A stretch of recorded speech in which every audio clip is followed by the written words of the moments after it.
Hello. देखिए, महासभा लिखवाया जा रहा था भाई, लिख लीजिए तब लेक्चर चलेगा आपका। एक एक चैप्टर इसको समाप्त किया जाए। देखिए, महासभा में कहाँ तक लिखवाया गया था, थोड़ा एक बार निर महासभा में कहाँ लास्ट लाइन क्या थी बताइए, तो उसके बाद हम अंतर्राष्ट्रीय सहयोग में वृद्धि करना, ये हो गया था। अगला हेडिंग डालिए भाई आपका। 3 हुआ था ना अभी। हाँ, चौथा लिखिए।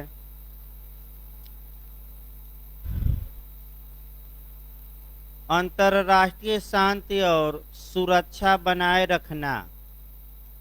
हेडिंग डालिए, अंतर्राष्ट्रीय शांति और सुरक्षा बनाए रखना, यानी कि इंटरनेशनल पीस एंड सिक्योरिटी को मेंटेन रखना, अंतर्राष्ट्रीय शांति और सुरक्षा बनाए रखना। लिखे पैराग्राफ चेंज करके इसमें। संयुक्त राष्ट्र संघ के चार्टर, यानी कि शॉर्टकट में भी इसे लिख सकते हैं यूएनओ के चार्टर। शॉर्टकट में संयुक्त राष्ट्र संघ के चार्टर के अनुच्छेद 24 में, अनुच्छेद 24 में, यानी कि 24 में अंतर्राष्ट्रीय शांति एवं सुरक्षा, अंतर्राष्ट्रीय, ये जीएस में भी क्वेश्चन आ चुका है, अभी पढ़ाना है इसको। मैंने आपका अनुच्छेद 24 अभी पढ़ाया नहीं गया है, 1-2 दिन में आ ही जाएगा। लिखिए, अंतर्राष्ट्रीय शांति और सुरक्षा बनाए रखने की प्राथमिक जिम्मेदारी सुरक्षा परिषद को सौंपी गई है।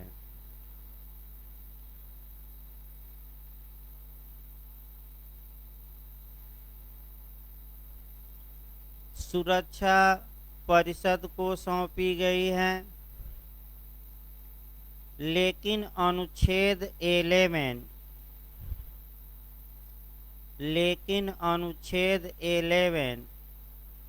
इस बात का उल्लेख करता है कि, लेकिन अनुच्छेद 11 इस बात का उल्लेख करता है कि महासभा ऐसे सभी विषयों पर, महासभा ऐसे सभी विषयों पर विचार विमर्श कर सकती है, विचार विमर्श कर सकती है,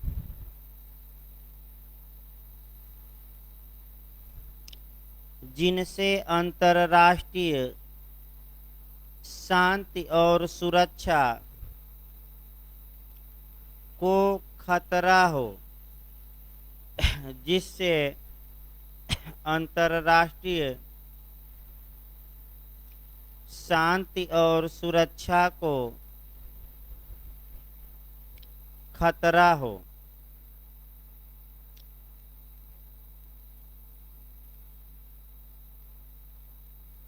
पैराग्राफ चेंज करके लिखेगा इसी में, सामूहिक उपाय करना या शांति के लिए संगठित होने का प्रस्ताव।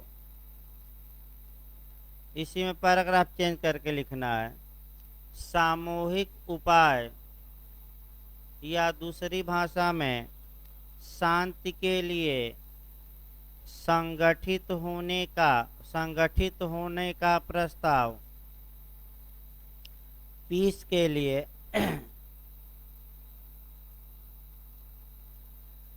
यूनाइटिंग फॉर पीस रिजुलेशन, यानी कि शांति के लिए संगठित होने पूछे या शांति के लिए एकत्र होने का सिद्धांत, ये आपका ज़्यादा यहाँ से क्वेश्चन बना है। लिखिए पैराग्राफ चेंज करके भाई। यदि सुरक्षा परिषद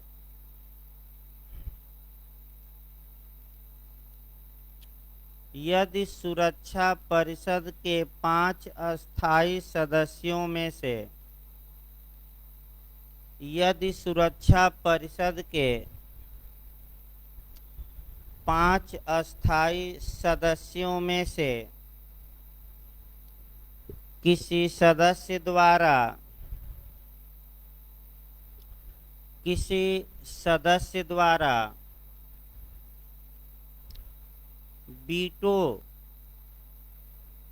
बीटो को हिंदी में कहते हैं नकारात्मक मत या निगेटिव वोटिंग, ना है तो हिंदी में लिख सकते हैं बीटो यानी कि नकारात्मक मत, निगेटिव वोटिंग करना। बीटो का प्रयोग करने के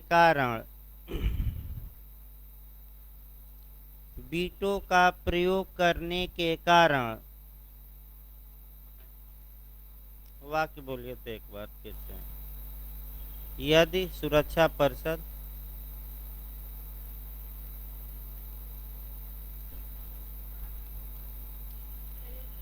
प्रयोग करने के कारण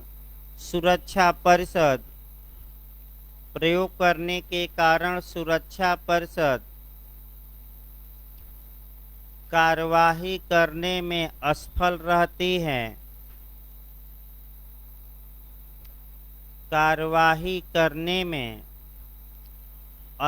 रहती है, तब क्या महासभा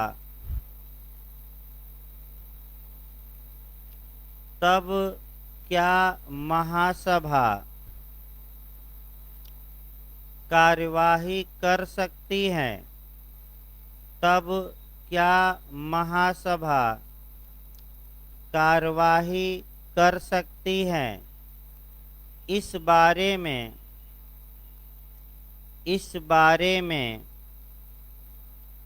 यूएनओ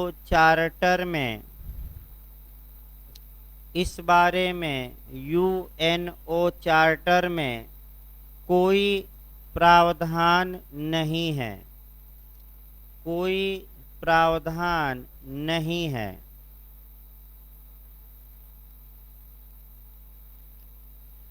लिखिए इसी लाइन में, महासभा ने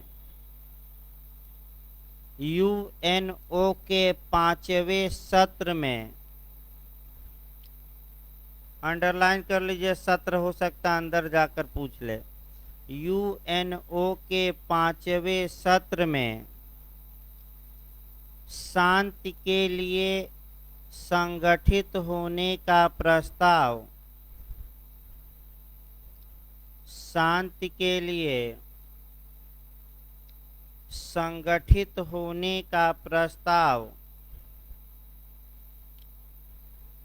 3 नवंबर 1950, ये डेट याद करना पड़ेगा, 3 नवंबर 1950। ये 2-3 बार रिपीट किया, अंडरलाइन कर लीजिएगा। 3 नवंबर 1950 को पास किया, अंडरलाइन कर लीजिएगा, पास किया, जिसका प्रस्ताव संख्या यानी कि प्रपोजल नंबर, प्रस्ताव संख्या एलएलएम में एक बार पूछा गया भाई आपका इलाहाबाद विश्वविद्यालय के, तो भी अंडरलाइन करिएगा, जिसका प्रस्ताव संख्या बताया भी गया था 377 है, जिसका प्रस्ताव संख्या 377 था, 377। इस प्रस्ताव को इसी लाइन में लिखिएगा, इस प्रस्ताव को अमेरिका ने पेश किया, इस प्रस्ताव को अमेरिका ने पेश किया तथा फ्रांस और ब्रिटेन ने इसका समर्थन किया, तथा फ्रांस और ब्रिटेन ने इसका समर्थन किया। यहाँ भी नया क्वेश्चन बन सकता है। क्वेश्चन ये बन सकता है नया, आपका किस प्रस्ताव को किसने पेश किया था? तो किसने पेश किया था? अमेरिका ने। और समर्थन कौन किया? फ्रांस तथा ब्रिटेन। जबकि एक लाइन और लिखिए, जबकि रूस ने इस प्रस्ताव का विरोध किया था। जबकि रूस ने, भाई ये भी पूछ सकता है किसने विरोध किया। जबकि रूस ने इस प्रस्ताव का विरोध किया था।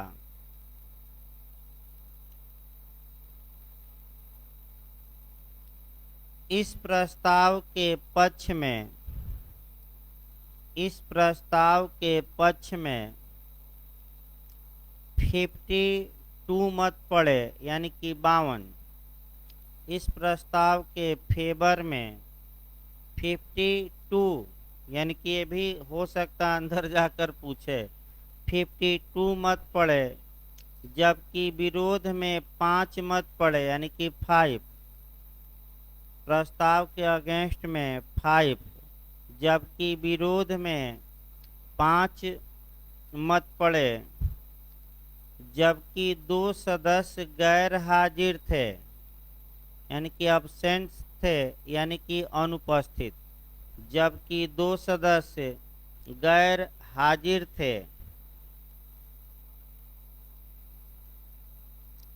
अभी क्वेश्चन यहाँ बना है यूपीजे में कि इस प्रस्ताव की वैधता, इस प्रस्ताव को न्याय के अंतर्राष्ट्रीय न्यायालय ने किस वाद में वैलिड माना, सही माना, वैध माना?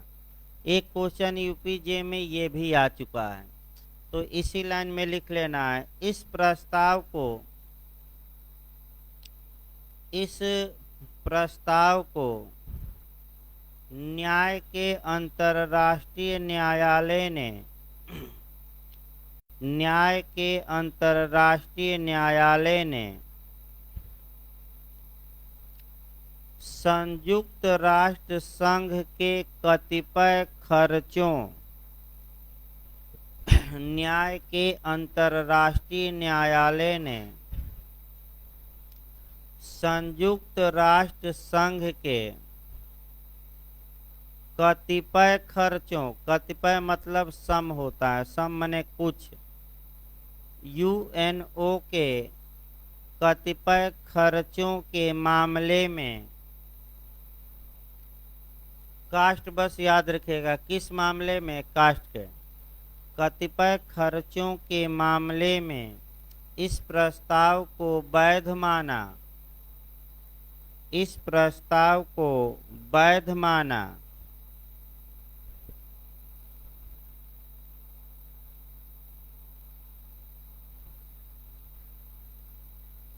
पैराग्राफ चेंज करके लिखिए, इस प्रस्ताव में निम्नलिखित बातें समाहित हैं।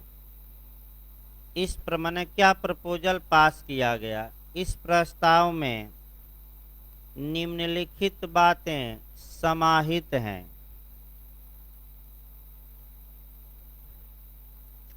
लिखिए, फर्स्ट लिखिए, यदि सुरक्षा परिषद, फर्स्ट सेकेंड थर्ड करके लिखिएगा, मैंने क्या क्या रेजुलेशन पास हुआ वो लिखवा जा रहा है। पहला लिखिए, यदि सुरक्षा परिषद अंतर्राष्ट्रीय शांति और सुरक्षा, यदि सुरक्षा परिषद अंतर्राष्ट्रीय शांति और सुरक्षा बनाए रखने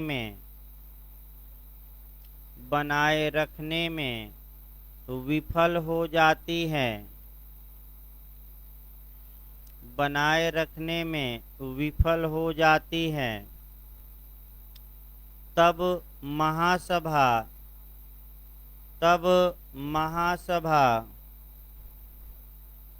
कार्यवाही कर सकती हैं। तब महासभा कार्यवाही कर सकती है। सेकंड लिखिए, महासभा ऐसी दशा में, महासभा ऐसी दशा में 24 घंटे के अंदर 24 आवर्स 24 घंटे के अंदर आपातकालीन बैठक बुला सकती है। इमरजेंसी मीटिंग, आपातकालीन बैठक बुला सकती है।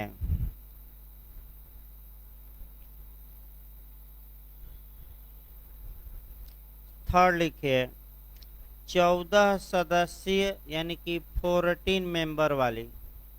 थर्ड में लिखिए 14 सदस्य शांति पर्यवेक्षण आयोग, 14 सदस्य शांति पर्यवेक्षण आयोग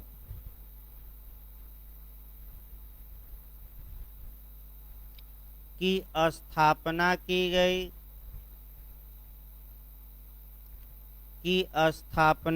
गई, फोर्थ में लिखिए 14 सदस्य सामूहिक प्रयास समिति, 14 सदस्य सामूहिक प्रयास समिति की स्थापना की गई।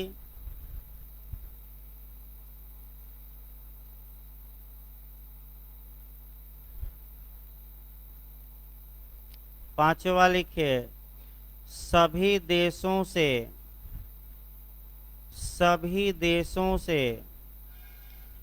अपनी सेनाओं को, सभी देशों से अपनी सेनाओं को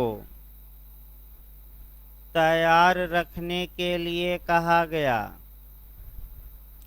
सभी देशों से अपनी सेनाओं को तैयार रखने के लिए कहा गया।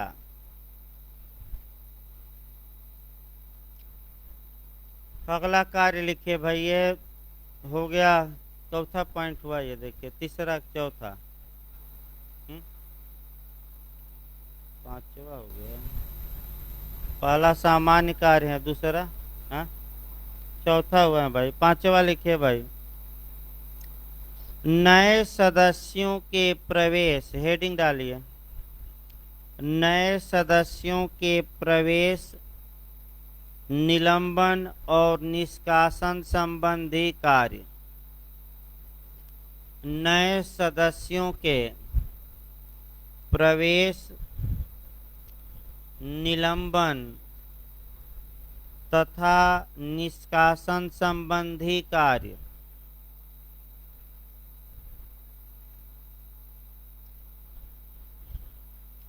लिखे पैराग्राफ चेंज करके, सुरक्षा परिषद की सिफारिश पर, सुरक्षा परिषद की सिफारिश पर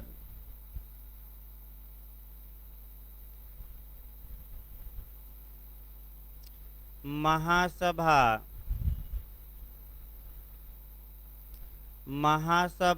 नए सदस्यों का प्रवेश, निलंबन, नए सदस्यों का प्रवेश, निलंबन एवं निष्कासन की कार्यवाही करती हैं, एवं निष्कासन की कार्यवाही करती हैं।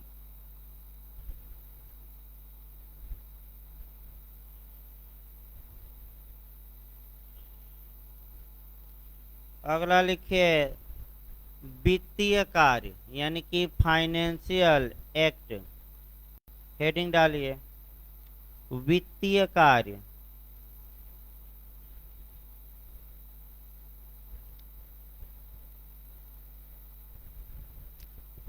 लिखिए महासभा संयुक्त राष्ट्र संघ के बजट पर विचार करेगी। देखिए अनुच्छेद इसमें जोड़ना है भाई, एक शुरुआती दौर में थोड़ा अनुच्छेद जोड़ लीजिए।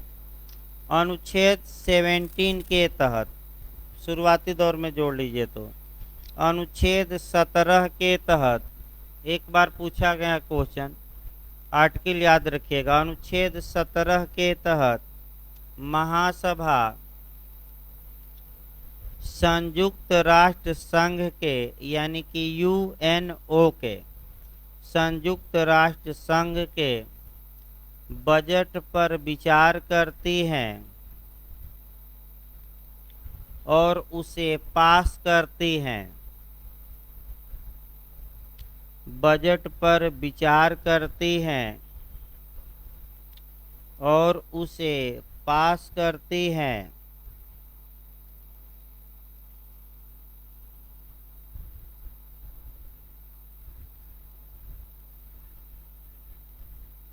यूएनओ का व्यय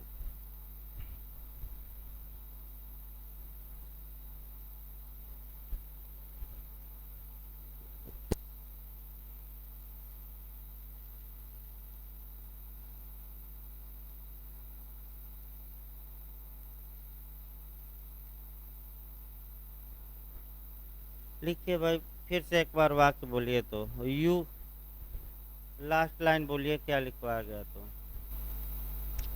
यूएनओ। लिखिए यूएनओ का व्यय का विभाजन महासभा द्वारा ही किया जाता है।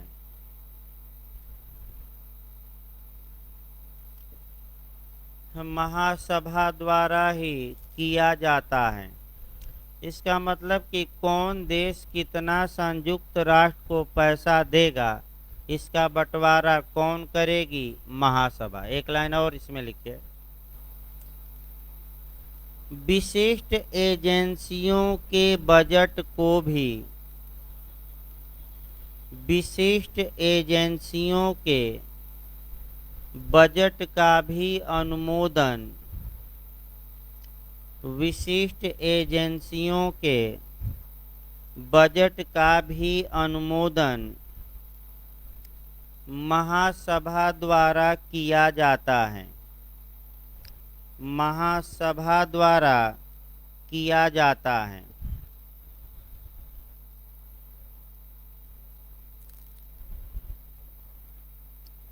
अगला हेडिंग डालिए,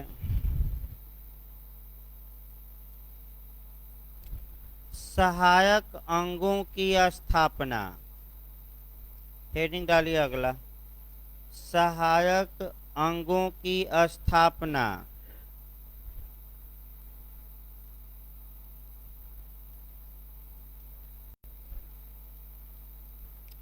लिखिए अनुच्छेद 22 के तहत, ये भी अंडरलाइन कर लीजिएगा, अनुच्छेद 22 के तहत महासभा अनुच्छेद 22 के तहत महासभा सहायक अंगों की स्थापना कर सकती है। सहायक अंगों की स्थापना कर सकती है।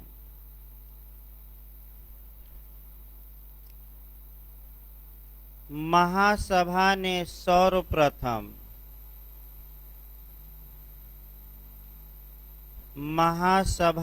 सर्वप्रथम अंतर्राष्ट्रीय विधि आयोग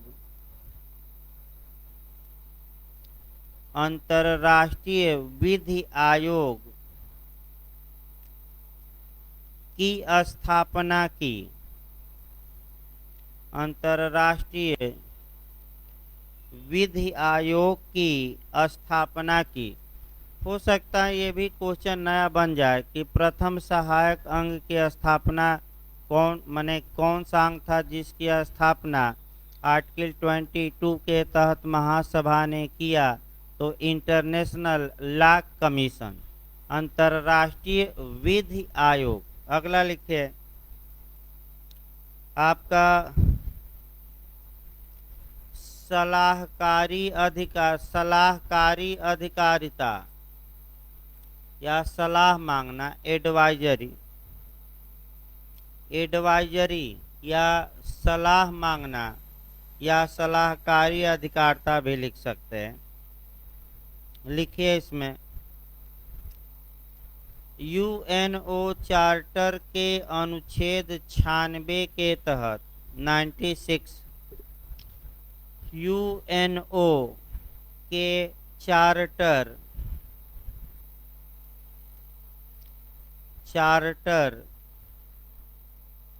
के अनुच्छेद 96 के तहत 96 के तहत महासभा किसी भी विधिक प्रश्न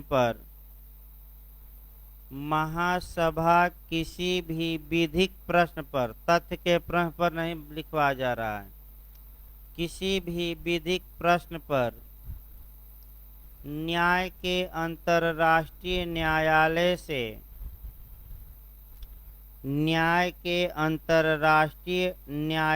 से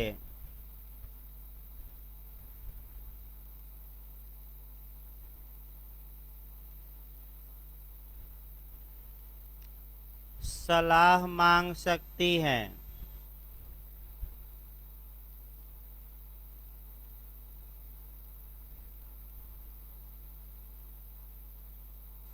अगला हेडिंग डालिए मतदान से वंचित करना।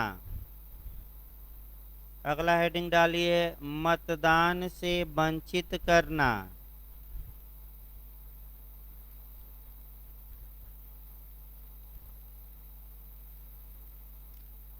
लिखिए अनुच्छेद 19 के अनुसार 19, अनुच्छेद 19 के अनुसार यानी कि 19 में ये है, अनुच्छेद 19 के अनुसार यदि किसी सदस्य देश का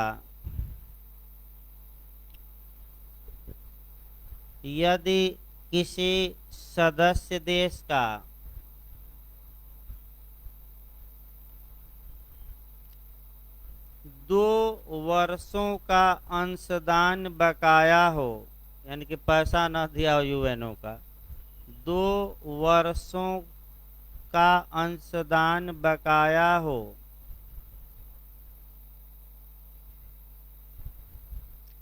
तब महासभा ऐसे सदस्य को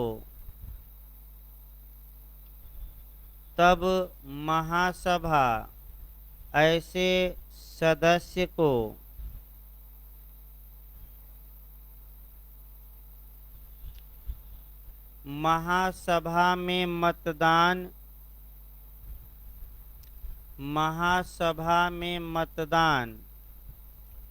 करने से वंचित कर सकती है। महासभा में मतदान करने से वंचित कर सकती है।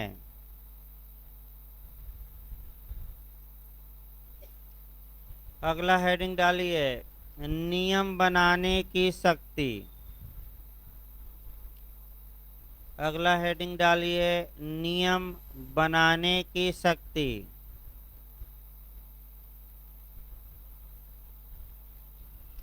लिखिए अनुच्छेद 21 के तहत, अनुच्छेद 21 के तहत महासभा स्वयं अपने प्रक्रिया के नियम बनाएगी।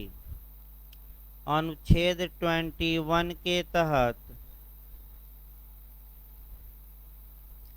महासभा स्वयं अपनी प्रक्रिया के नियम बनाएगी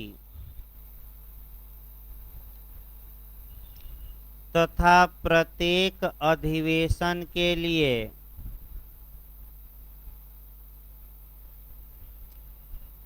एक अध्यक्ष चुनेगी तथा प्रत्येक अधिवेशन के लिए एक अध्यक्ष चुनेगी।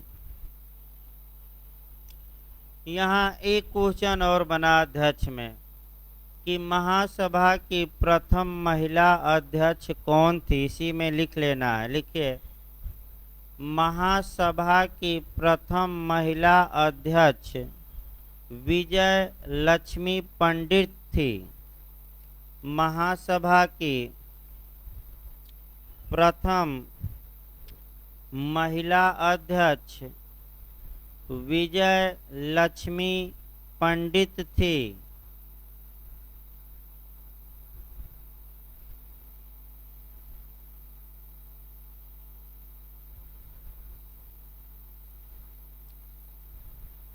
लास्ट में हेडिंग डालिए तो एक और, महासभा के संकल्पों का प्रभाव, यानी कि जो प्रस्ताव पास करते हैं उसका इफेक्ट क्या होगा। लिखिए, हेडिंग डालिए, महासभा के संकल्पों का प्रभाव या इफेक्ट।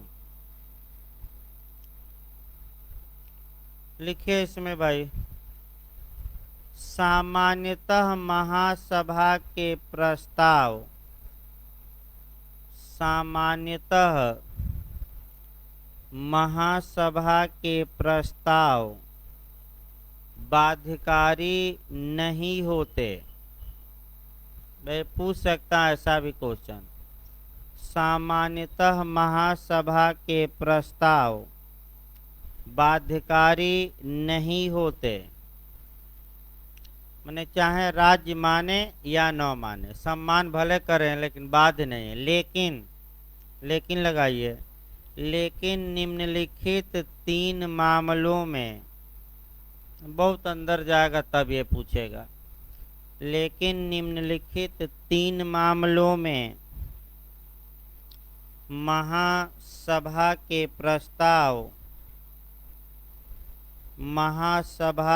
प्रस्ताव बाध्यकारी होते हैं।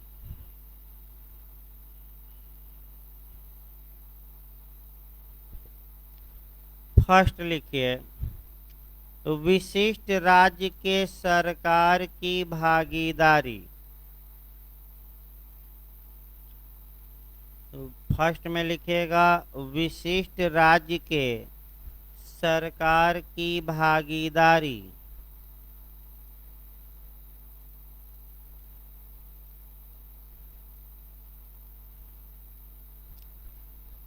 सेकंड लिखिए, बजट तथा व्यय का विभाजन। ये बाध्यकारी होता है बजट। सेकंड में लिखना है बजट तथा व्यय का विभाजन, कौन कितना पैसा देगा।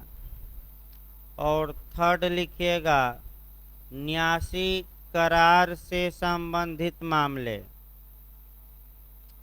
अभी बताया नहीं गया न्यासी करार, न्यासी करार से संबंधित मामले।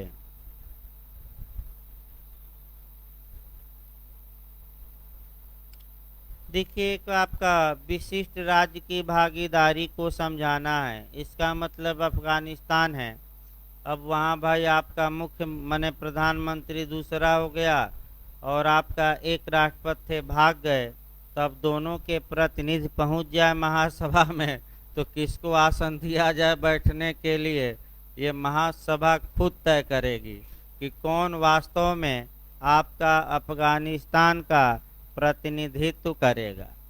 विवाद उत्पन्न हो जाए तब, मान लीजिए बैठक हुई, दोनों पहुंच गए, तब क्या होगा। तो ये महासभा खुद डिसाइड करेगी कि दोनों में से किसे यहाँ बैठने दिया जाए, प्रस्ताव पास किया जाएगा। तो इस प्रकार जो महासभा के बारे में जो सामान्य बातें थी और अनुच्छेद कुछेद करना है वो आपका समाप्त हुआ। आइए अगला आपका लेक्चर चलेगा, फिर शुरुआती दौर में कल लिखवाया जाएगा। देखिए, एक चैप्टर हम उठा रहे हैं ताकि एक एक चैप्टर डेली होता रहे छोटा छोटा। आपका सचिवालय, यानी कि आज जो हम पढ़ाएंगे आपका सचिवालय के बारे में, और यहाँ से आपका एक क्वेश्चन बनने का पूरा चांस रहता है। अब कैसा आपका क्वेश्चन बन सकता है, कैसा नहीं, यूपीजे में कैसा क्वेश्चन बना है, तो बेयर एक्ट में तो कम ही मिलेगा। देखिए, सचिवालय या द सेक्रेटरिएट का प्रावधान आपका यूएनओ चार्टर के अध्याय 15 में किया गया है। अनुच्छेद 97 से लेकर 101 यानी कि 97, 98, 99, 100, 101 यानी कि कुल कितने अनुच्छेदों में? 5। फिर एक बार देखिए भाई, जो सचिवालय है, देखिए नया आपका अंग शुरू हो रहा है भाई आपका।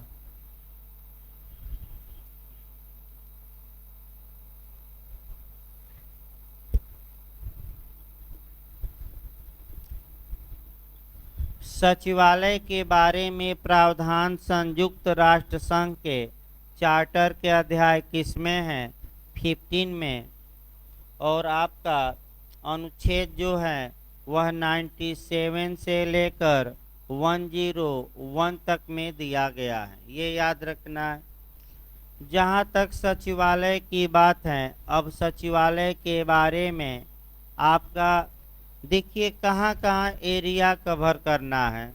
सचिवालय का कार्य क्या होता है, सचिवालय का प्रधान कौन व्यक्ति होता है, सचिवालय का प्रधान और कौन कौन प्रधान बने हैं, तो सेक्रेटरी जनरल यानी कि जो महासचिव होता है वह सचिवालय का प्रधान होता है, और पूरे यूएनओ का भी हम प्रधान कह सकते हैं।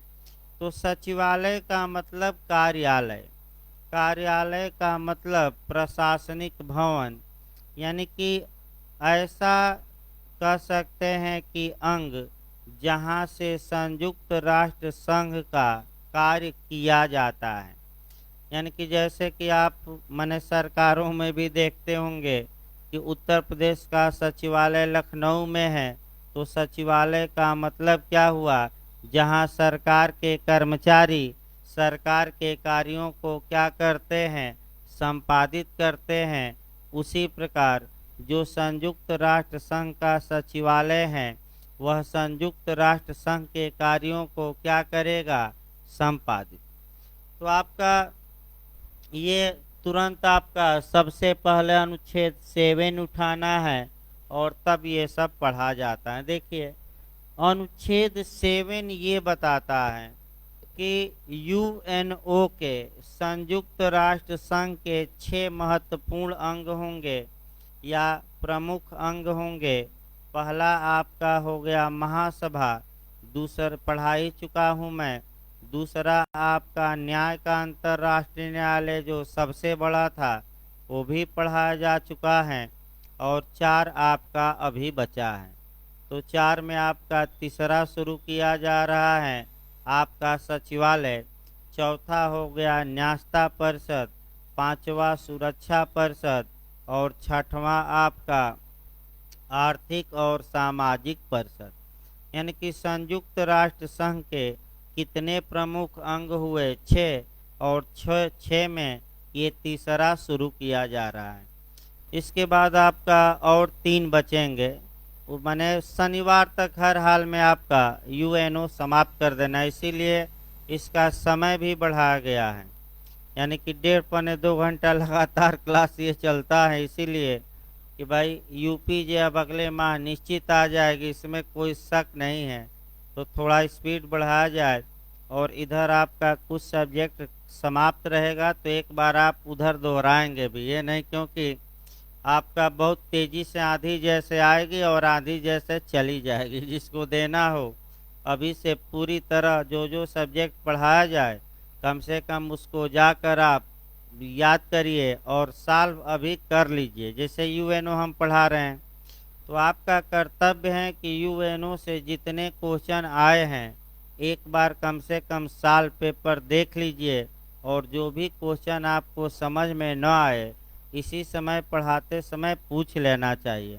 तो वहाँ चैप्टर वाइज भी कई किताबों में गाइडों में दिया है, तो आप चैप्टर वाइज ही पढ़िए।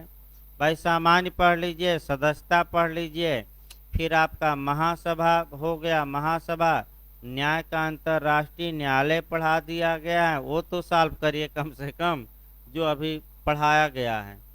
तो देखिए आपका ये देखा जाए भाई, जो ये सचिवालय होता है आपका संयुक्त राष्ट्र संघ का प्रधान प्रशासनिक विभाग होता है या प्रधान कार्यालय होता है। तो पहला क्वेश्चन यही बनता है कि संयुक्त राष्ट्र संघ का कार्यालय किसे कहा जाता है, तो आप क्या जवाब देंगे, सचिवालय। ऐसा क्वेश्चन आपका पिछली बार यूपीजे में आया है, सचिवालय से तो नहीं आया लेकिन दूसरे अंगों से आया है। जैसे कि आपका विश्व न्यायपालिका कह दे किसे कहा जाता है, तो न्याय के अंतर्राष्ट्रीय न्यायालय को। विश्व विधायिका किसे कहा जाता है, महासभा को। और पिछली बार पूछा गया कार्यपालिका कौन है विश्व की कार्यपालिका, सुरक्षा परिषद। और विश्व का प्रधान कार्यालय या विश्व का प्रशासनिक विभाग कौन है, तो आपका विश्व का प्रशासनिक विभाग पूछे, विश्व का कार्यालय पूछे, तो आप क्या जवाब देंगे, सचिवालय। यानी कि यह विश्व का क्या है, सबसे बड़ा प्रशासनिक विभाग। देखिए जहाँ तक सचिवालय की बात है, सचिवालय में एक महासचिव होते हैं, सेक्रेटरी जनरल होते हैं, और वह सचिवालय का मुख्य अधिकारी होता है। तो यहाँ हम बताएंगे कि महासचिव का चुनाव कैसे होता है, आपका आगे बताया जाएगा। लेकिन आइए महासचिव यानी कि अगला क्वेश्चन ये आया कि सचिवालय का प्रधान कौन होता है, तो एक लाइन में बताइएगा, महासचिव। इसके बाद आपका महासचिव का चुनाव कैसे होता है और कितने अब तक महासचिव बने हैं और कौन कौन बने हैं, यहीं से ज़्यादा क्वेश्चन बनता है। देखिए आपका महासचिव का चुनाव कैसे होता है, तो आपका सुरक्षा परिषद की सिफारिश पर महासभा द्वारा। यानी कि पहला ऑप्शन आपको ये देखना है कि अगर ये पूछे कि महासचिव का चुनाव कैसे होता है, तो आप ये ऑप्शन देखिएगा कि सुरक्षा परिषद की सिफारिश पर महासभा द्वारा।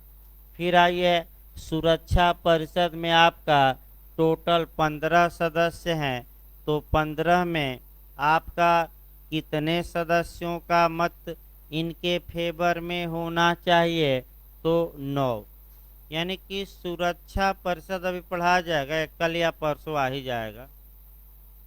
सुरक्षा परिषद में 15 मेंबर होते हैं और 15 में से अगर 9 कम से कम मेंबर किसी व्यक्ति के पक्ष में मतदान करते हैं, तो वह व्यक्ति आपका यूएनओ का महासचिव चुना जा सकता है। अब यहाँ से भी उठाना है आपको, जो ये 9 सदस्य हैं, 5 अस्थाई सदस्य 15 में होते हैं, तो क्या इन 9 में 5 अस्थाई सदस्यों का पॉजिटिव मत या सकारात्मक मत होना आवश्यक है कि नहीं, तो 5 जो अस्थाई या परपेचुअल मेंबर हैं, इनका पॉजिटिव मत होना अनिवार्य है। अर्थात यदि 5 में से किसी भी एक देश ने, जो 5 अस्थाई हैं, एक देश ने निगेटिव वोट दे दिया, नकारात्मक वोट दे दिया, अर्थात वीटो का प्रयोग कर दिया, तो वह व्यक्ति महासचिव नहीं चुना जाएगा। अब क्वेश्चन यूपीजे का ये, इसी पर आपका सतर्क रहना है। क्वेश्चन यूपीजे में ये आया कि महासचिव के चुनाव या निर्वाचन का एक्चुअल पावर किसमें है, यानी कि वास्तविक शक्ति किसमें है। तो वास्तविक शक्ति आपकी है सुरक्षा परिषद के 5 अस्थाई सदस्यों में। क्यों? क्योंकि अगर एक भी सदस्य अपना नकारात्मक मत दे दिया तो वह व्यक्ति सुरक्षा परिषद का मेंबर नहीं, वह व्यक्ति महासचिव नियुक्त नहीं हो पाएगा। यानी कि महासभा बस एक कह सकते हैं कि अब ये आप कहेंगे कि महासभा का क्या मतलब, यानी कि कुल मिलाकर 5 जो अस्थाई सदस्य हैं किसी व्यक्ति के नाम पर जब तक एड आइडम न दिखाएं, यानी कि जब तक कि एक बात में एक भाव में सहमत न हो तब तक वह व्यक्ति महासचिव नहीं बन सकता। याद रखिएगा। तो एक्चुअल पावर किसमें हुई? 5 अस्थाई सदस्यों में। लेकिन कैसे चुनाव होता है ये भी भाई ध्यान रखना है।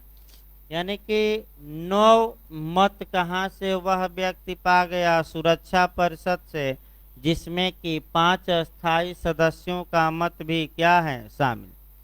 और तत्पश्चात ये जो उसका नाम होगा महासभा में भेजा जाएगा और महासभा उपस्थित और मत देने वालों का कितना से प्रस्ताव पास कर दे?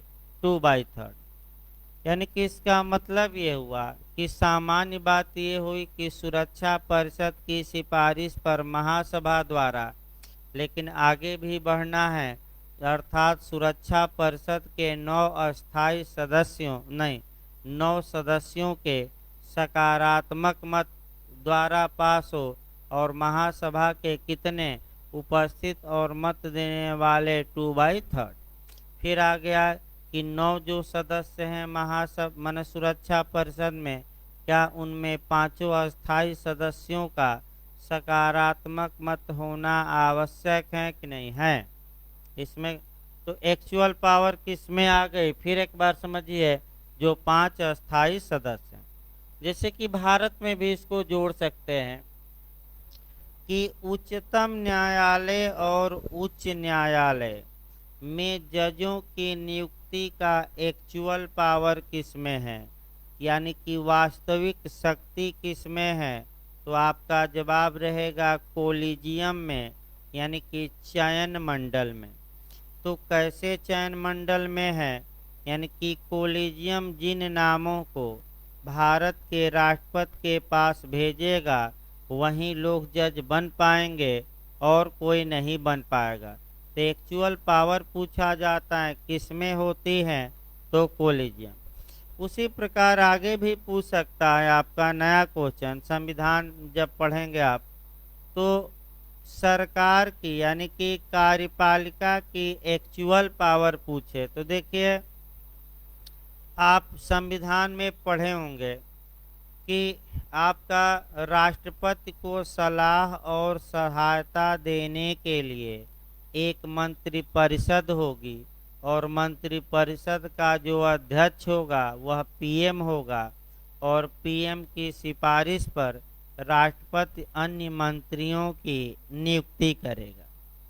तो मंत्रिपरिषद में प्रधानमंत्री से लेकर सभी मंत्री शामिल होते हैं, लेकिन जो एक्चुअल पावर होती है गवर्नमेंट की वह कैबिनेट में होती है, यानी कि मंत्रिमंडल में होती हैं और मंत्रिमंडल ही पूरे देश को चलाती हैं।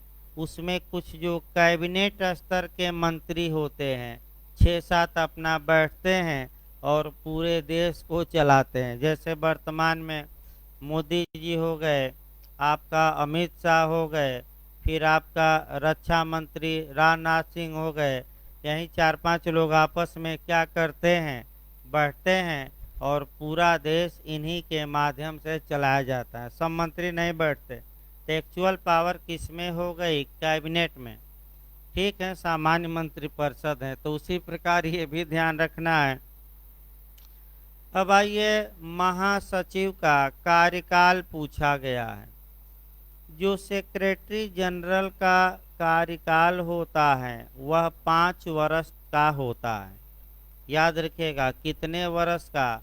5 वर्ष का। अब क्वेश्चन देखिए कैसे पूछा गया भाई। अंदर जाकर क्वेश्चन अंदर जाकर ये पूछा गया है कि महासचिव का कार्यकाल 5 वर्ष का होता है, इसका प्रावधान संयुक्त राष्ट्र संघ के किस अनुच्छेद में है? तो आपका आर्टिकल भरमाने के लिए देगा, तो अच्छे से इसको भी तैयार रखना है, रिपीटेड क्वेश्चन है। यूएनओ के किसी भी अनुच्छेद में इस बात का उल्लेख नहीं किया गया है कि महासचिव का कार्यकाल 5 वर्ष होगा। तो आखिर इनका कार्यकाल 5 वर्ष होगा, ये कैसे निर्धारित किया गया? तो अच्छे से इसको तैयार करके जाइएगा महासभा के संकल्प द्वारा। यानी कि महासभा ने एक प्रस्ताव पास किया और उस प्रस्ताव द्वारा यह निर्धारित किया कि महासचिव का कार्यकाल 5 वर्ष का होगा। ये क्वेश्चन किसी भी हाल में भाई गलत न हो। ये किसके प्रस्ताव द्वारा निर्धारित है? आपका महासभा। अब अगला क्वेश्चन ये बनता है जो कौन कौन, अब तक अभी अनुच्छेद शुरू नहीं हुआ, सामान्य बातें चल रही हैं, अनुच्छेदों में दम भी नहीं है, 10 मिनट में निकल जाएगा। जो सामान्य बातें बताई जा रही यहीं पूछा जाएगा, अनुच्छेद कम पूछे जाते हैं। तो अभी सामान्य बातों में ये आया कि आपका अब तक कौन कौन महासचिव बने हैं, किस देश के हैं, वह एक बार बने हैं कि 2 बार, और आपका उनकी विशेषता क्या है। तो एक लिस्ट में बना रहा हूं और ध्यान से देखिए अब तक महासचिव कौन कौन बने हैं, और वर्तमान भी याद रखिएगा कि वर्तमान में कौन महासचिव हैं। देखिए भाई आपका ये लिस्ट याद रखना है। आपका पहला हम बताएंगे नाम, इसको लिखवाएंगे भी, इसके बाद हम देश बताएंगे, इसके बाद कई बार रहा है, और इसके बाद आपका उसकी क्या विशेषता है, यानी कि क्या उसमें कुछ विशेषता है कि नहीं। जीएस में भाई, जीएस में ही पूछा गया था, वो भी एक बता दिया जाए कि भारत का कौन सा ऐसा व्यक्ति था जो महासचिव का चुनाव लड़ा था। तो शशि थरूर, यानी कि जो आपका शशि थरूर जी हैं कांग्रेस के, वह महासचिव का चुनाव लड़े थे। वो अलग बात है कि हार गए, वो अलग बात है, लेकिन चुनाव लड़े थे जाकर। देखिए आपका तो महासचिव के बारे में जब संयुक्त राष्ट्र संघ की स्थापना हुई उस समय पहली ही बार महासचिव का चुनाव नहीं हुआ, बल्कि कार्यवाहक महासचिव या एक्टिंग सेक्रेटरी जनरल आपका अपॉइंट किया गया। अब तक के इतिहास में ये क्वेश्चन नहीं बना है कि कार्यवाहक महासचिव कौन थे। जैसे कि भारत में भी इसे आप जोड़ सकते हैं कि कार्यवाहक राष्ट्रपति किसे बनाया गया था। तो आपका अभी चुनाव हुए नहीं थे लोकसभा के, फिर भी आपका राष्ट्रपति बनाया गया था, और किसे बनाया गया था बिना चुनाव के? डॉक्टर राजेंद्र प्रसाद जी को। उसी प्रकार आपका क्वेश्चन यहाँ ये आया कि कार्यवाहक महासचिव किसे पहले बनाया गया? तो वह था ग्लेडविन जेब। ग्लेडविन जेब हम लिखवा देंगे इसे। ग्लेडविन जेब को प्रथम आपका कार्यवाहक महासचिव बनाया गया। लेकिन प्रथम कार्यवाहक आए तब मारिएगा, अगर प्रथम महासचिव आए तो वह कार्यवाहक नहीं पूछ रहा है, वह रेगुलर पूछ रहा है, चुनाव वाला। भाई कार्यवाहक आए तभी मारना है। अगला देखिए, अब कौन कौन महासचिव हुए इसका एक लिस्ट हम बना रहे हैं। पहला जो, इसको लिखवा देंगे, देखिए पहला जो महासचिव होते हैं ट्रिगवेली या ट्रिगवेली, यानी कि पहले कौन होते हैं? ट्रिगवेली। ये कई बार पूछा है कि संयुक्त राष्ट्र संघ के प्रथम महासचिव कौन थे? तो कौन थे, नाम याद करना पड़ेगा, ट्रिगवेली। ये जो ट्रिगवेली थे ये नॉर्वे के थे। देश भी पूछा जाता है, कौन सा देश? नॉर्वे। ये एक बार रहे कि दो बार? तो ये दो बार रहे, ये भी याद रखना है। अब दो बार एक बार जो ये नियम है आपका, कह सकते हैं कि एक आपका यहाँ समझ लेना है, एक ही महासचिव है जो एक कार्यकाल तक रहा है, अन्य सभी महासचिव दो दो बार महासचिव रहे, यानी कि 10 साल रहे हैं या 8 साल, मर गए वो अलग बात है। यानी कि आपका ये क्वेश्चन आगे बन सकता है टेक्निकल और घुमावदार कि कौन सा महासचिव केवल एक बार अपने पद पर रहा है, दोबारा नहीं। तो वह महासचिव आपका एक ही है, बुतरस बुतरस घाली। यानी कि जो बुतरस बुतरस घाली थे वह केवल एक ऐसे महासचिव हैं जो केवल और केवल कितनी बार रहे हैं अपने पद पर? एक बार। और उसके बाद जितने महासचिव मिलेंगे वह दो दो बार अपने पद पर रहे हैं। और जो वर्तमान में महासचिव हैं एंटोनियो गुटरेस जो महासचिव हैं ये भी दूसरे कार्यकाल के लिए चुन लिए गए हैं और जनवरी से इनका दूसरा कार्यकाल शुरू होगा। यानी कि अभी तो भाई कंपटीशन आएगा तब, लेकिन चुन लिए गए हैं और जनवरी से इनका क्या होगा, फिर 5 साल शुरू होगा। तो आपका पहला याद रखिए कौन थे? ट्रिगवेली। किस देश के थे? नॉर्वे के। कितनी बार रहे? इनकी विशेषता यह है कि ये बीच में इस्तीफा दे दिए, रिजाइन दे दिए, त्याग पत्र दे दिए। तो क्वेश्चन यहाँ मॉडल आपका सतर्क रहना है। क्वेश्चन ये भी बनता है कि कौन सा ऐसा महासचिव है जो इस्तीफा दे दिया था अपने कार्यकाल के दौरान? तो प्रथम महासचिव कौन? ट्रिगवेली। दूसरा देखिए भाई, दूसरा है डाग हैमरजोल्ड। थोड़ा नाम उल्टा सीधा है, डाग हैमरजोल्ड।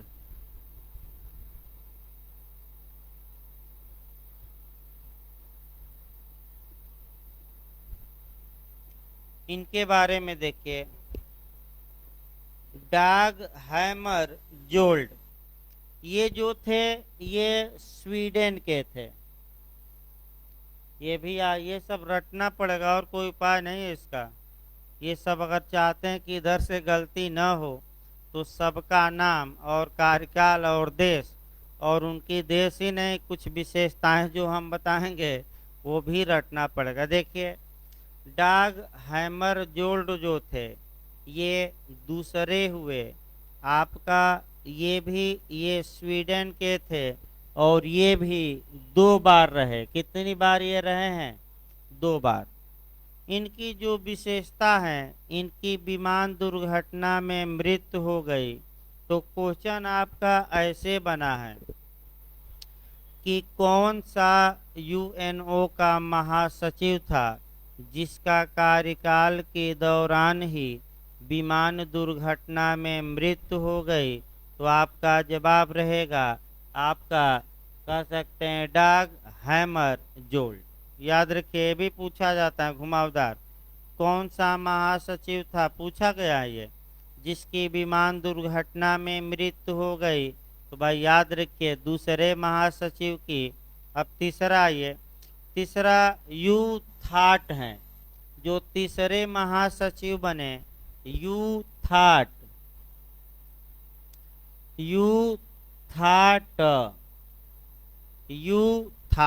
यहाँ से भी खूब क्वेश्चन बनता है। ये बर्मा के थे, यानी कि बर्मा मतलब म्यांमार को ही बर्मा कहते हैं। भारत का पड़ोसी देश है, आपका छोटा देश है, सभी लोग जानते हैं। यानी कि ये आपका म्यांमार या बर्मा के थे। इनकी विशेषता आपका जो देखना है, क्वेश्चन बनता है कि प्रथम एशियाई कौन है जो महासचिव बना, यानी कि प्रथम बार एशिया का कौन व्यक्ति महासचिव बना, ये क्वेश्चन आ चुका है। तो आपका जवाब रहेगा यूथाट। फिर एक बार देखिए, प्रथम एशियाई महासचिव कौन है? तो एशिया महाद्वीप से जो महासचिव बना प्रथम बार वह कौन है? यूथाट। अभी भारत का कोई नहीं बना है, प्रयास किए आपका माने शशि थरूर जी, लेकिन जीत नहीं पाए। लेकिन छोटे छोटे देशों का क्या हुए, बन गए, म्यांमार के भी बन गए यूथाट। तो प्रथम एशियाई कौन है, इनकी विशेषता है ये यूथाट। आगे चौथा देखिए, कुर्त बाल धाइम, तो नाम उल्टा सीधा जरूर है। चौथा ये कुर्त बाल धाइम। आइए देखा जाए, जो ये कुर्त बाल धाइम थे ये ऑस्ट्रिया के थे, यानी कि देश ये किसके थे? ऑस्ट्रिया के थे। ये सब दो बार रहे हैं भाई, अब बताया नहीं जा रहा है, जहाँ एक बार आएगा वो बताया जाएगा, एक ही केवल है। ये दो बार रहे। आपका कह सकते हैं कि इन्होंने, इनकी विशेषता क्या है? तो इन्होंने 1977 ईस्वी में 1977 में डिप्टी सेक्रेटरी जनरल यानी कि उप महासचिव के पद का सृजन किया। तो जो कुर्त बाल धाइम हैं ऑस्ट्रिया के, इनकी विशेषता भी याद रखना है कि इन्होंने क्या किया। तो 1977 में उप महासचिव, याद रखिए, किसका पद सृजित किया? यानी कि सब सेक्रेटरी जनरल।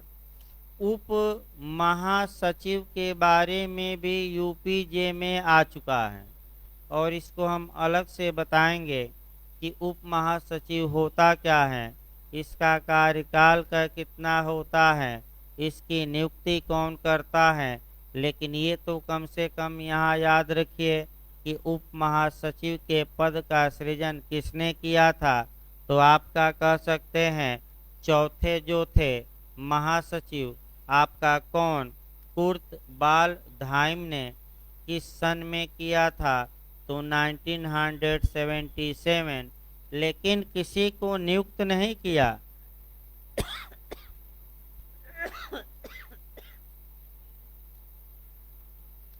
यहाँ किसी को इन्होंने नियुक्त नहीं किया।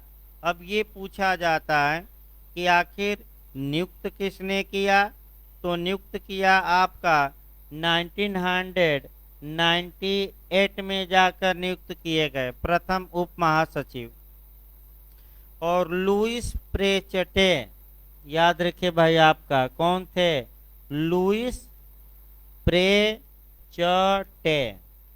लुइस तो कम से कम याद रखिएगा कि प्रथम उप महासचिव कौन था? लुइस प्रेचटे।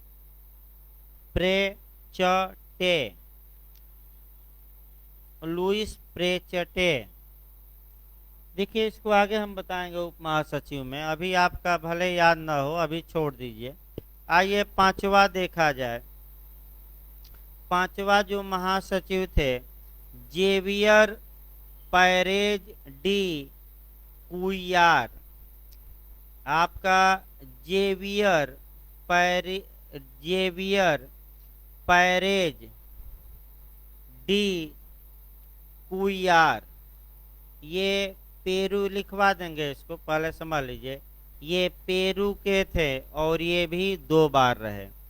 छठवां आपका बुतरस घाली थे, ये मिस्र के थे और यहीं से क्वेश्चन बन सकता है कि कौन सा ऐसा महासचिव है जो एक कार्यकाल तक ही रहा, एक बार ही चुना गया। तो यहाँ से क्वेश्चन बन सकता है वह कौन महासचिव है? आपका छठवें महासचिव बुतरस घाली। भाई क्वेश्चन आ सकता है, ये कौन से महासचिव थे? छठवें आपका बुतरस बुतरस घाली। इसके बाद आपका सातवां बनते हैं कोफी अट्टा अन्नान। कोफी अट्टा अन्नान बनते हैं, ये घाना के थे, ये भी 2 बार रहे। और इन्होंने, इनकी विशेषता ये है कि इन्होंने सर्वप्रथम उप महासचिव की नियुक्ति की और आपका 1998 में। और किसे उप महासचिव बनाया?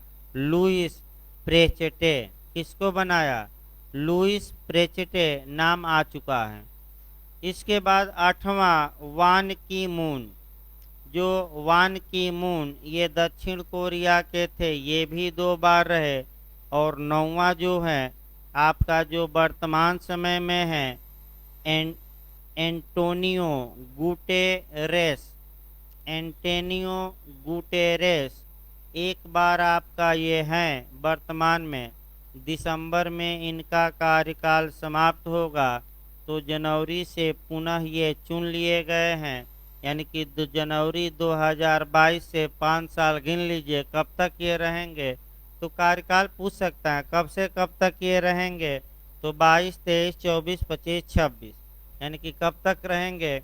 आपका जनवरी 2022 से लेकर दिसंबर 2026, क्योंकि कार्यकाल कितना बताया गया? 5 साल। तो आपका ये भी 1 बार है और जनवरी से चुन ही लिए गए हैं दोबारा। तो बस एक लाइन जरूर याद रखिए कि कौन ऐसा महासचिव है जो एक ही बार रहा है, तो बुतरस बुतरस घाली। ये क्वेश्चन आ चुका है। और कुछ विशेषता जो हमने बताया, प्रथम एशियाई, कौन त्याग पत्र दे दिया, किसकी दुर्घटना, विमान दुर्घटना में मृत्यु हो गई, या आपका ये बताया गया कि उप महासचिव का पद का सृजन किसने किया, किसने नियुक्त किया, प्रथम उप महासचिव कौन है। ये सभी क्वेश्चन आपका चांस से आने के। अब आइए अनुच्छेद देखा जाए भाई, अनुच्छेद उसके बाद उप महासचिव पर आ जाए और महासचिव के कार्य बताया जाए। देखिए आपका अनुच्छेद से एक बार पढ़ा दिया जाए, बहुत आपका ज़्यादा अनुच्छेद नहीं है, 5-10 मिनट में समाप्त हो जाएगा। देखिए एक अनुच्छेद हम उठा रहे हैं। सबसे पहला अनुच्छेद 97, इसको लिखवाया जाएगा। देखिए अब आज समाप्ति हो जाएगा ये। देखिए आपका अनुच्छेद 97 बेयर एक्ट भी निकाल सकते हैं आप। 97 का बेयर एक्ट से चला जाए आपका।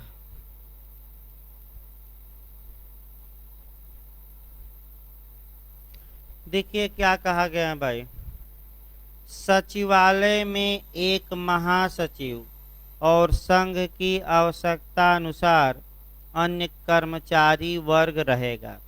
यानी कि जो सचिवालय या सेक्रेटरिएट हैं उसका प्रधान कौन होगा, और तो महासचिव होगा। और इनकी सहायता के लिए आवश्यकता अनुसार क्या रखे जाएंगे? कर्मचारी। अब इनकी नियुक्ति कैसे की जाएगी? तो सुरक्षा परिषद की सिफारिश पर महासभा द्वारा महासचिव की नियुक्ति की जाती है। तो पहले ही हम बताए कि सुरक्षा परिषद के कितने सकारात्मक मत? 9, और प्लस महासभा के कितने? 2/3। 9 में 5 अस्थायी सदस्यों का सकारात्मक मत भी आवश्यक है। अतः जो एक्चुअल पावर जो जे में पिछली बार पूछा, एक्चुअल या वास्तविक शक्ति महासचिव की नियुक्ति के किसको है? तो सुरक्षा परिषद के 5 अस्थायी सदस्यों। ये जरूर याद रखें। वह संघ का प्रमुख प्रशासनिक अधिकारी होगा। तो अगला क्वेश्चन ये बन सकता है कि संयुक्त राष्ट्र संघ का प्रमुख प्रशासनिक अधिकारी कौन है? प्रमुख कौन है? तो महासचिव है। यानी कि पूरे यूएनओ का क्या होगा? ये प्रधान अधिकारी होगा। अगला ये भाई 98, महासचिव महासभा, सुरक्षा परिषद, आर्थिक और सामाजिक परिषद और न्यायता परिषद की सभी बैठकों में उसी हैसियत से कार्य करेगा और अन्य कार्यों को करेगा जो इन अंगों द्वारा सौंपे जाए और महासचिव संघ के कार्य के संबंध में महासभा को वार्षिक रिपोर्ट देगा। यहाँ भी आपका क्वेश्चन एक बन सकता है और अच्छा क्वेश्चन बनता है कि महासचिव किन किन विभागों किन किन अंगों की बैठकों में भाग ले सकता है। तो आपका दे देगा महासभा की बैठक में भाग ले सकता है, ले सकता है। आपका दे देगा सुरक्षा परिषद की बैठक में ले सकता है भाग। फिर दे देगा आपका आर्थिक और सामाजिक परिषद की बैठक में, उसमें भी भाग ले सकता है। फिर देगा न्यास्ता परिषद, उसमें भी, लेकिन एक अंग में भाग नहीं ले सकता और वह है न्याय का अंतर्राष्ट्रीय न्यायालय। तो क्वेश्चन यहाँ मॉडल देखिए कैसे बन सकता है नया, कि महासचिव संयुक्त राष्ट्र के किस अंग की बैठक में भाग नहीं ले सकता।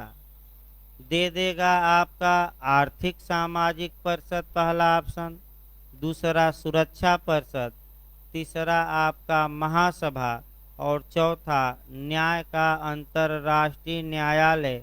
तो बताइए किस में बैठक में भाग नहीं ले सकता? न्याय के अंतर्राष्ट्रीय न्यायालय, ये जरूर याद रखिए। हाँ, जो संयुक्त राष्ट्र संघ ने वर्ष भर में क्या किया, इसकी रिपोर्ट महासचिव द्वारा महासभा को दी जाएगी कि हमने एक साल में क्या क्या काम किया, कितना पैसा आया, कितना खर्च हुआ, सब लिस्ट बनाकर महासचिव किसको पेश करेंगे? महासभा को, क्योंकि अब बैठक आपका शुरू होने वाली है और आपका बताया गया सितंबर के चौथे मंगलवार से बैठक प्रारंभ होती है महासभा की तीसरे, और कब तक चलती हैं? तो लगभग दिसंबर लास्ट तक, यानी कि वहीं 15 से 20 के बीच में, यानी कि क्रिसमस के पहले समाप्त हो जाती हैं। तो कब बैठक प्रारंभ होती है? नियमित। और देश के प्रतिनिधि जाते हैं या राष्ट्राध्यक्ष जाते हैं और जाकर अपनी अपनी बातें, समय अलाट, डेट अलाट रहता है, उतने समय में अपनी बातें कहना है। और इस बार मोदी जी भी जा रहे हैं, बात तो कहेंगे ही और भी काम करेंगे, यानी कि आपका बातें भी करेंगे, जाकर यूएनओ में भाषण देंगे और अन्य मुलाकात भी करेंगे। तो अगला ये 99 आ जाइए, 98 खत्म हो गया। महासचिव सुरक्षा परिषद का ध्यान किसी ऐसे मामले की ओर आकर्षित कर सकता है जिसकी राय में अंतर्राष्ट्रीय शांति और सुरक्षा को खतरा हो। इसके बाद अनुच्छेद 100 आपका माने जो महासचिव और उसके जो कर्मचारी रहेंगे वह किसी सरकार के कर्मचारी नहीं होंगे, न किसी प्राधिकारी से अनुदेश मांगेंगे। वह अंतर्राष्ट्रीय कर्मचारी हैं तो अपना स्वतंत्र कार्य करेंगे, महासचिव के निगरानी में करेंगे। यानी कि इसका मतलब कि भारत का कोई कर्मचारी है संयुक्त राष्ट्र संघ के सचिवालय में और भारत कह दे कि ऐसा नहीं, ऐसा करिए, तो ऐसे कर्मचारी किसी देश का आदेश नहीं मानेंगे। किसका आदेश मानेंगे? महासचिव का या यूएनओ का, क्योंकि वे तो अंतर्राष्ट्रीय स्तर पर हैं, भारत पाकिस्तान के नहीं अब कर्मचारी रहे। और 101 कर्मचारी वर्ग की नियुक्ति हो सकता है, पूछ ले तो महासचिव द्वारा की जाएगी महासभा द्वारा बनाए गए नियमों के अनुसार। बस एक लाइन कि जो सचिवालय में कर्मचारियों की नियुक्ति होगी वह किसके द्वारा होगी? ये क्वेश्चन आ सकता है। महासचिव द्वारा होगी और किसके द्वारा बनाए गए नियमों के अनुसार? महासभा। यानी कि महासभा रूल बनाएगी और उस रूल के अनुसार महासचिव कर्मचारियों की क्या करेंगे? नियुक्ति। इस प्रकार अनुच्छेद लगभग समाप्त हो गया। अब कुछ सामान्य बातें बची हैं, उसको देखा जाए आपका महासचिव के बारे में। तो पहले उप महासचिव देख लिया जाए।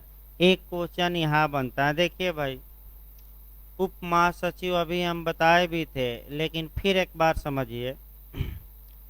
उप महासचिव के पद के बारे में संयुक्त राष्ट्र संघ के चार्टर यानी कि दस्तावेज में कोई प्रावधान नहीं है। यानी कि कोई प्रावधान आपका यूएनओ के संविधान में नहीं है कि उप महासचिव होगा कि नहीं होगा। इसके पद का सृजन, अब सृजन भी पूछा जाता है, नियुक्ति और कौन नियुक्त किया गया, अभी हमने बताया, ये सब याद करना पड़ेगा। इसके पद का सृजन आपका चौथे महासचिव कुर्त बाल धाइम ने किया। तो क्वेश्चन आपका ये बनता है कि उप महासचिव के पद का सृजन किस महासचिव ने किया? तो चौथे महासचिव। और कौन थे? तो कुर्त बाल धाइम, रट कर जाना है। लेकिन इन्होंने पद का सृजन तो कर दिया, लेकिन नियुक्ति नहीं की, अभी अपॉइंटमेंट नहीं किया। तो प्रथम उप महासचिव की नियुक्ति का श्रेय किसको जाता है? तो कोफी अट्टा अन्नान को जाता है। यानी कि किसने नियुक्त किया था? कोफी अट्टा अन्नान 12 जनवरी 1998 यानी कि 12 जनवरी 1998 को। और प्रथम उप महासचिव कौन थे? तो आपका लुइस प्रेचेटे। जो लुइस प्रेचेटे थे वह प्रथम उप महासचिव बनाए गए। सन याद रखिएगा 1998। तो 3-4 क्वेश्चन आपका बना। किसने पद का सृजन किया? तो कुर्त बाल धाइम। किस सन में किया? तो 1977। किसने नियुक्त किया? कोफी अट्टा अन्नान ने। किस सन में किया? 1998। और किसको प्रथम उप महासचिव किसको बनाया गया? तो लुइस प्रेचेटे। जरूर याद रखिए आपका। अब ये पूछा जा सकता है कि उप महासचिव का कार्य क्या होगा? तो महासचिव के कार्य में सहयोग करें कि सहयोग न करें? सहयोग करें। और दूसरा अंतिम इसमें कार्यकाल पूछ सकता है। तो कार्यकाल क्या होता है? तो कार्यकाल बस याद रखिए महासचिव के कार्यकाल के बराबर। यानी कि इसका मतलब ये हुआ कि ध्यान से देखिए भाई, कार्यकाल के बराबर। मान लीजिए 5 साल के लिए महासचिव को नियुक्त किया गया और 3 साल बाद महासचिव ने इस्तीफा दे दिया, तो और उप महासचिव भी बना था, तो ये भी 3 साल बाद क्या हो जाएंगे? समाप्त।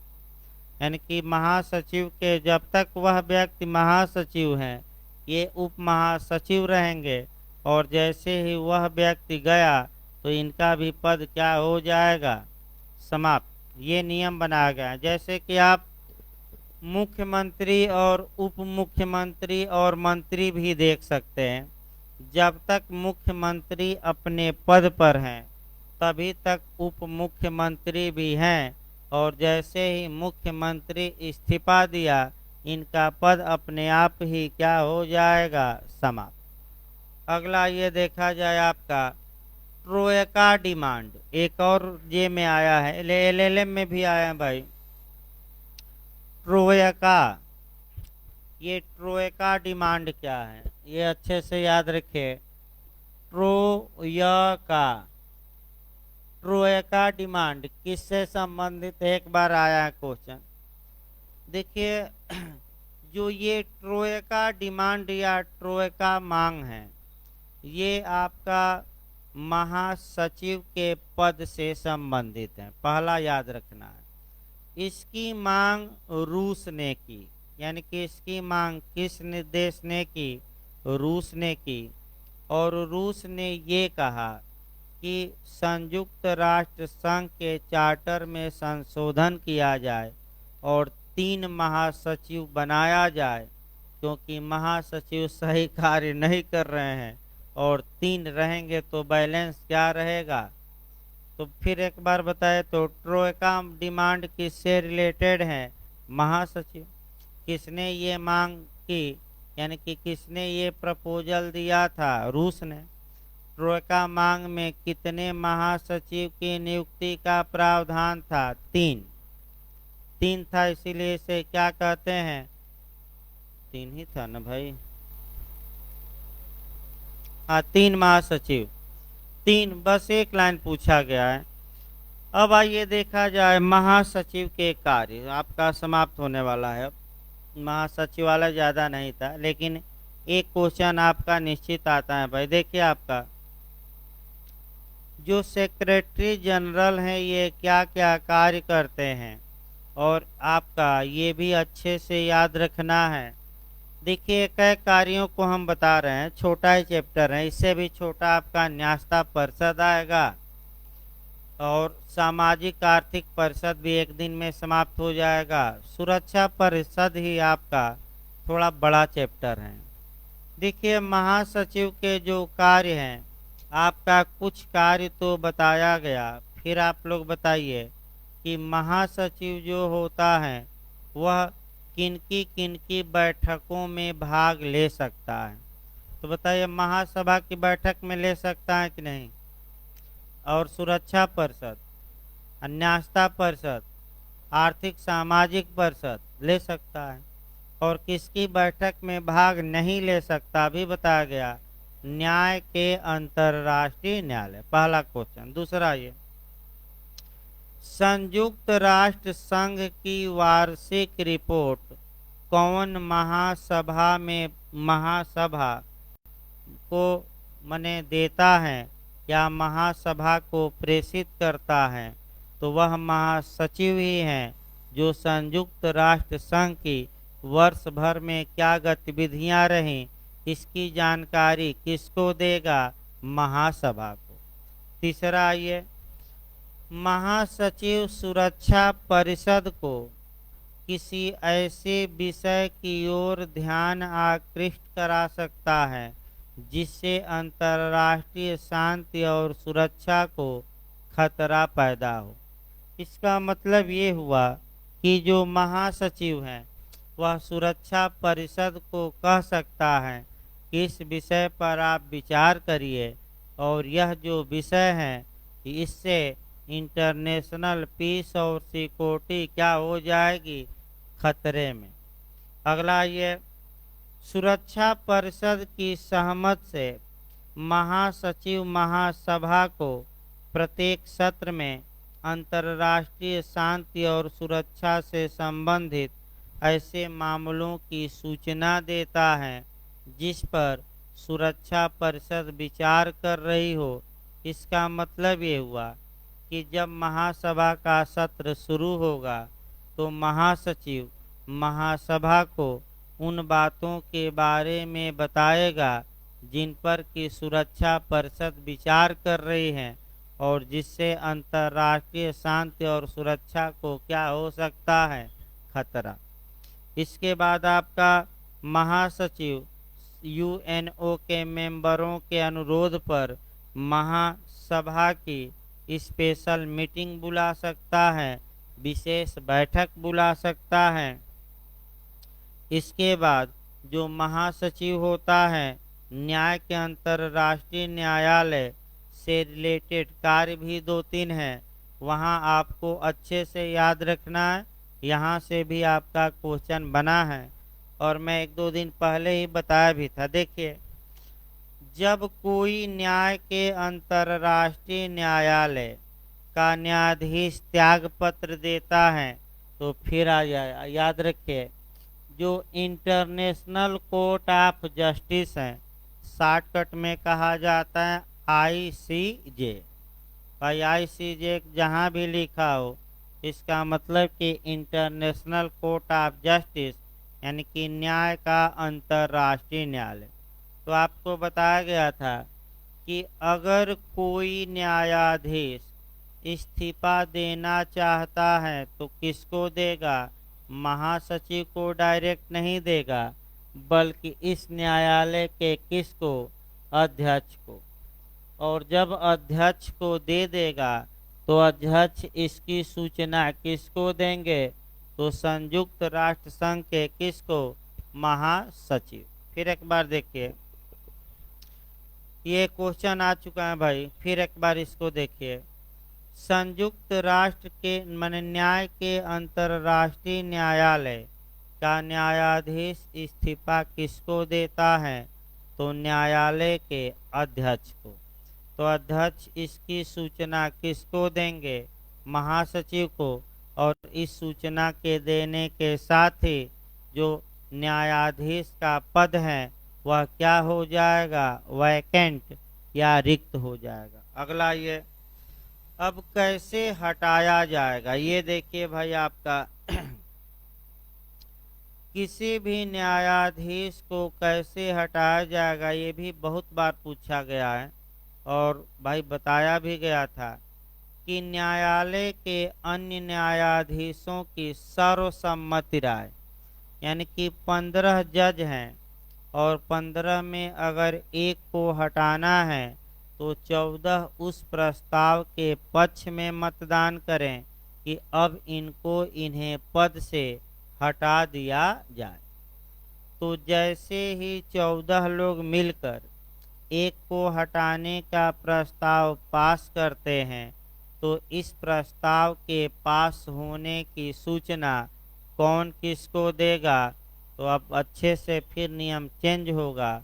इस प्रस्ताव के पास होने की सूचना जो न्यायालय का रजिस्ट्रार होगा, हिंदी में दिया था निबंधक, यूपी जे ने रजिस्ट्रार नहीं लिखा, निबंधक लिखा था। तो एक बार न आए निबंधक सब तो इंग्लिश वर्जन जरूर देख लीजिएगा। तो इसकी सूचना कौन किसको देता है, तो जो रजिस्ट्रार हैं या निबंधक हैं वह किसको देता है, महासचिव को, कि इस न्यायाधीश को सर्वसम्मत प्रस्ताव पास करके क्या किया गया है, हटा दिया गया है।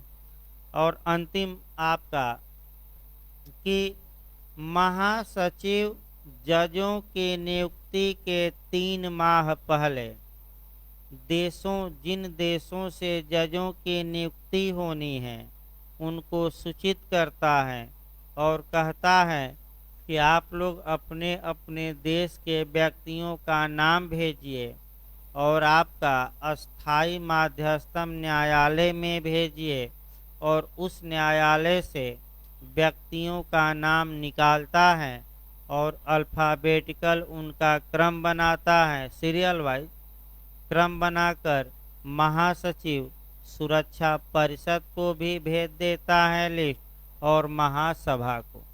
तो आपको लास्ट में फिर हम बता दें कि किसी न्यायाधीश की नियुक्ति कैसे की जाती है, तो महासभा और सुरक्षा परिषद दोनों एक साथ बैठती हैं, माने एक साथ नहीं भाई, अलग अलग बैठती हैं, लेकिन मतदान एक साथ होता है।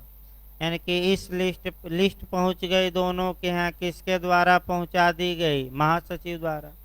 उसी समय महासभा में वोटिंग हुई, उसी समय सुरक्षा परिषद में लिस्ट में जिनका नाम है, जो व्यक्ति दोनों में बहुमत पा लिया वह व्यक्ति क्या होगा, न्यायाधीश चुन लिया जाएगा। और बहुमत नहीं पाया तो आपका बताया गया था, थोड़ा याद रखिएगा, कितनी बार दोनों की बैठक हो सकती है, 3 बार।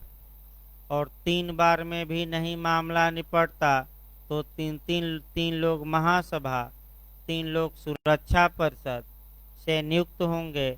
और यहाँ भी मामला नहीं निपटता तो किसको दे दिया जाएगा चुनने के लिए, न्यायालय को।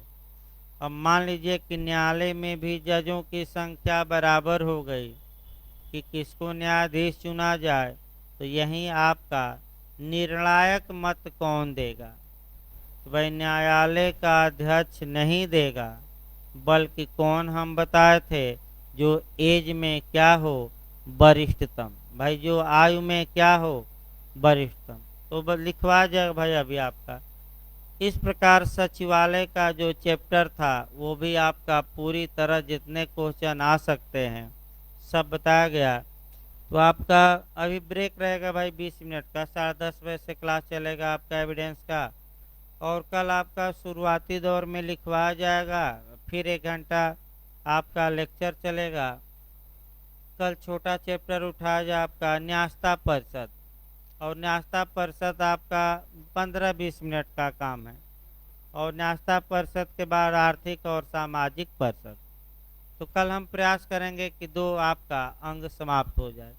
तो शुरुआती दौर में लिखवाया जाएगा पहले, फिर आपका लेक्चर, क्योंकि भाई 1.5-2 घंटा चल रहा है, तो उसमें आपका बंटवारा ही कर देना ठीक है। तो रेस्ट ले लीजिए, 20 मिनट का ब्रेक रहेगा भाई। 10:10 हो रहा है, 10:30 से क्लास चलेगा एविडेंस का।